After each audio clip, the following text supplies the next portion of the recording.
প্রধানমন্ত্রী নরেন্দ্র মোদী তিনিও বক্তব্য রাখার সময় এই একই কথা বললেন, কারণ খুব ভয়ঙ্কর বিষয়। একজন রাজ্যের মুখ্যমন্ত্রী তিনি যদি বলেন যে তিনি আছেন বলে নাকি সব শান্ত আছে, তিনি যদি না থাকেন মানে তিনি যদি কোথাও হেরে যান, তা সরকার যদি সরে যায় বা যদি কোথাও ভোটে হেরে যায়, তাহলে নাকি 1 সেকেন্ডের মধ্যে বিশেষ কমিউনিটি ঘিরে ধরবে এবং 12টা 13টা বাজিয়ে দেবে। খবর রয়েছে দেশের স্বরাষ্ট্র মন্ত্রকের কাছেও, তার মানে খবর রয়েছে খোদ দেশের প্রধানমন্ত্রী নরেন্দ্র মোদীর কাছেও।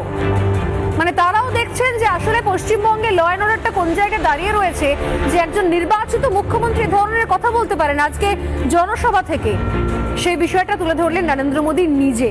আমরা আছি বলে না আপনারা সবাই ভালো আছেন,